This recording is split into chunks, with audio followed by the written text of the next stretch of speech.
القيوم. السلام عليكم ورحمة الله وبركاته.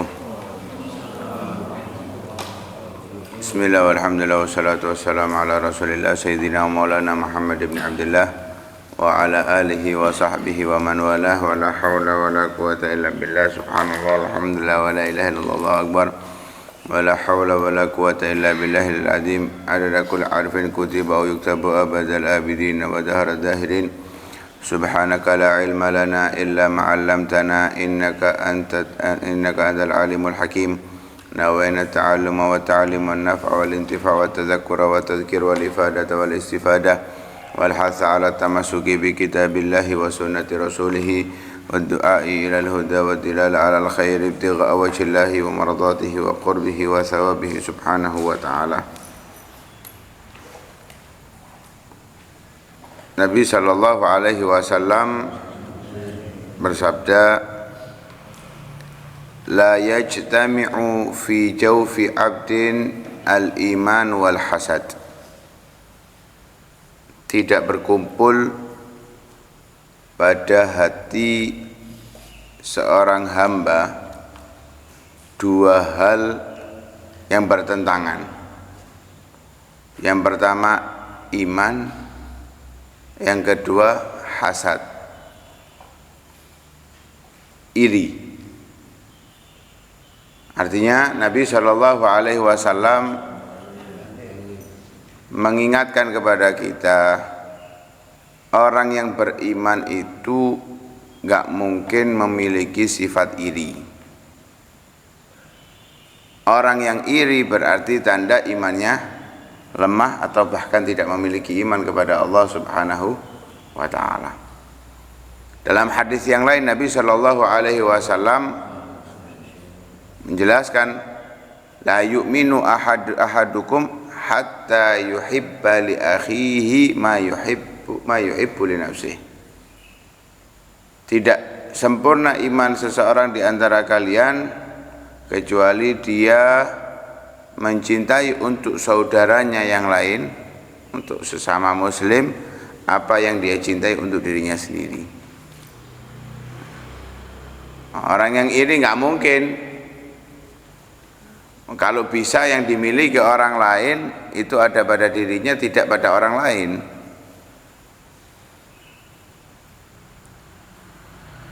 Lah, kenapa kok bisa nggak berkumpul dalam hati seseorang iman dan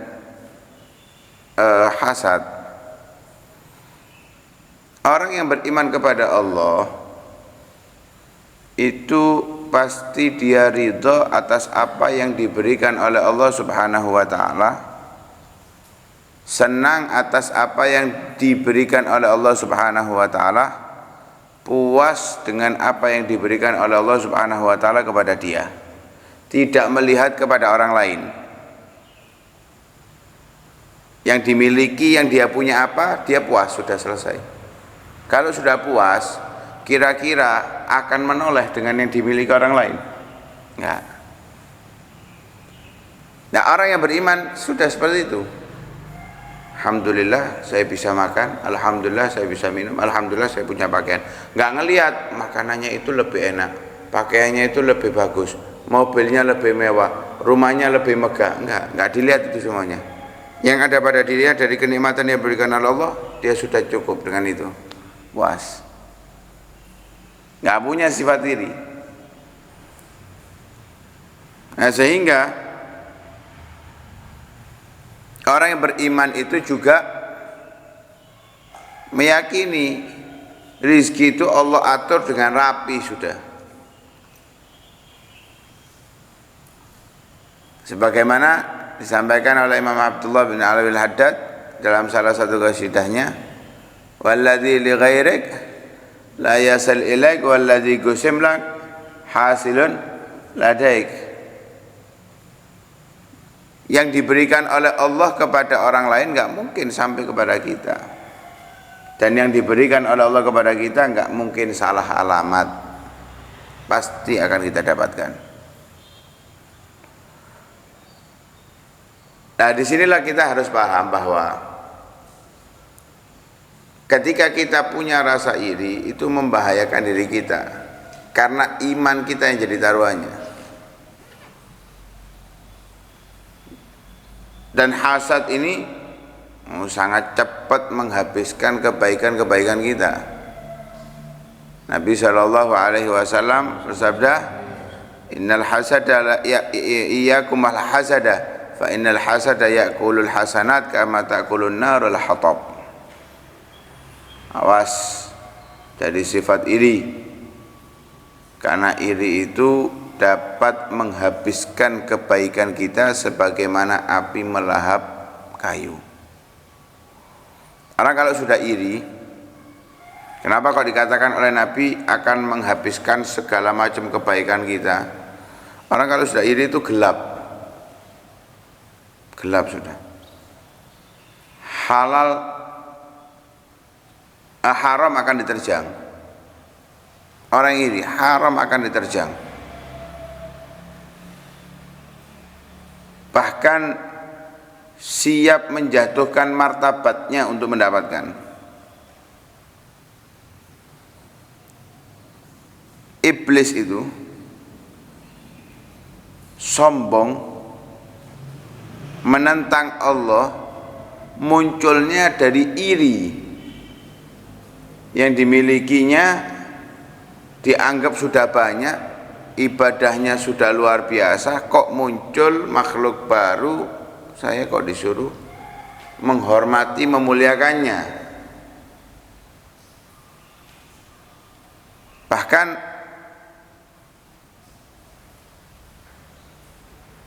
sudah cukup gambaran buruknya hasad iri. Itu Nabi SAW diperintahkan oleh Allah untuk meminta perlindungan dari hasad. Dari orang yang hasud, Allah memerintahkan Nabi Muhammad untuk minta perlindungan kepadanya. Seperti Allah memerintahkan Nabi Muhammad untuk meminta perlindungan dari setan. Sebagaimana dalam surat Al-Falaq, wa min syarri hasidin idza hasad, qul a'udzu birabbil falaq min syarri ma khalaq wa min syarri ghasiqin idza waqab wa min syarri nafatsati fil 'uqad wa min syarri hasidin idza hasad. Karena begitu mengerikannya sifat hasad ini. Muncul dari sifat hasad itu berbagai macam hal.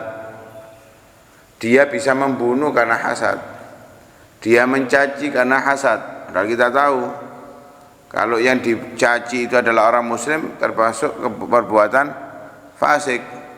Membunuh itu adalah kufur, sebagaimana Nabi SAW menyebutkan, sibabul mu'mini fusuqun wa qitaluhu kufrun. Dan orang yang hasad ini sebetulnya pertama kali yang dia lakukan adalah melukai dirinya sendiri. Setelah itu baru melukai orang lain, tapi dia pertama melukai dirinya sendiri. Semakin yang dia iri itu tambah nikmat, tambah baik, semakin menyakiti dirinya sendiri. Tetangganya beli mobil, tambah sumpek karena iri, tambah susah. Wah subhanallah, lancar tambah rezekinya orang itu. Beli rumah baru atau renov rumahnya luar biasa, tambah greget. Yang biasanya bisa tidur nggak bisa tidur gara-gara kepikiran. Melukai dirinya sendiri orang yang hasad. Karena itu kita harus sangat waspada daripada sifat hasad ini, dan harus kita obati. Kalau kita merasa punya rasa iri walaupun kecil, harus kita obati. Dan hampir dari kita pasti punya ini, sifat iri ini. Sadar atau tidak sadar. Makanya kita perlu orang yang selalu mengingatkan kepada kita, orang yang siap menegur kita menunjukkan kepada kita kekurangan kita. Nah, sifat iri ini hampir kita miliki, dari setiap kita hampir memilikinya. Walaupun mungkin ada yang kecil, ada yang besar, tapi punya. Harus diobati. Bagaimana caranya? Di antaranya Nabi Shallallahu Alaihi Wasallam mengatakan, salasun la yakhlu minhun ahad. Ada 3 hal hampir dari setiap manusia itu punya daripada 3 hal ini. Di antaranya adalah yang pertama adalah hasad. Maka Nabi mengatakan, afala unabbiukum bil makhraj min dzalik. Mau enggak tak kasih cara untuk keluar daripada 3 hal itu? Di antaranya hasad itu. Idza hasadta fala tawghi. Kalau kamu iri, jangan diterus-terusno. Wis hentikan, wis selesai sampai situ saja. Kalau sudah ada rasa iri, kemudian kalau ingin sembuh total, maka lakukan lawan apa yang ada dalam hati kita ketika kita iri. Orang iri itu kira-kira akan memuji yang diiri, ya, yang ada caci, ngerasani, ya. Lakukan sebaliknya, puji orangnya. Yang kita iri puji. Misal ya, ada orang, subhanallah, kita iri pada orang yang saat itu bisa beli rumah baru. Hati kita iri kepada dia, mulut kita yang akan keluar apa? Paling nyantai, iki paling apa? Nyolong, iki nipu, korupsi. Apalagi apa, ngepet, macam-macam wis. Maka ucapkan, subhanallah, ya Allah kasih rezeki dia, kelancaran rezeki, masya Allah, luar biasa. Walaupun hati kita wah gak terima, tapi ucapkan itu, puji orangnya, itu akan mengobati kita. Kemudian kalau bisa misalkan dia itu lagi renov, bantu ngerenovasi rumahnya secara sukarela. Berat, tapi kita mau bersih dari sifat ini, lakukan. Bantu dia, hormati dia. Orang iri mau menghormati yang diri, nggak mungkin. Yang ada ingin menjatuhkan, tapi hormati. Jadi apa yang ada di dalam hati kita, lawan, balik, lakukan lawan apa yang ada di dalam hati kita. Terakhir, doakan orang tersebut, ya Allah, tambah lancarkan rezekinya, tambah berkahi dalam rezekinya. Bersih nanti sifat hasad dalam hati kita, akan hilang sifat iri dalam hati kita. Dan itu adalah obat yang paling manfaat untuk mengobati rasa iri yang ada dalam hati kita.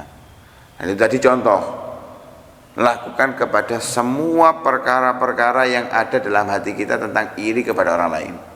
Entah iri dengan dengan sifat apanya, kebaikannya dan yang lain sebagainya. Dan juga perlu kita ketahui bahayanya iri ini, orang yang iri itu secara tidak langsung dia mengatakan bahwa Allah nggak sesuai dalam menjalankannya,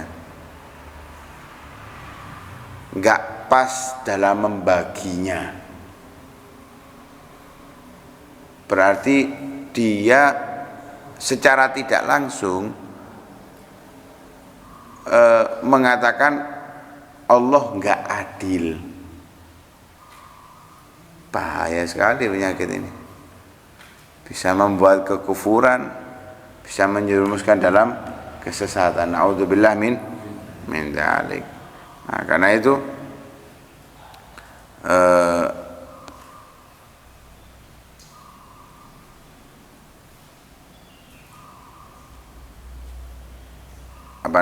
harus kita bersihkan sifat iri dalam hati kita, karena termasuk daripada hal yang dapat menyebabkan kita menentang apa yang ditentukan oleh Allah Subhanahu wa ta'ala, dan itu termasuk hal yang dimurkai oleh Allah Subhanahu wa ta'ala. Mudah-mudahan Allah Subhanahu wa ta'ala hindarkan hati kita daripada sifat iri.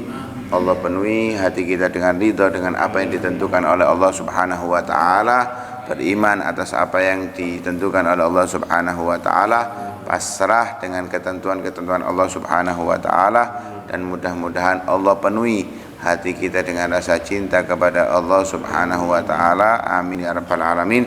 Sallallahu alaihi wasallam Muhammadin wa ala alihi wasallam. Alhamdulillahi rabbil alamin. Hadratin Al-Fatihah.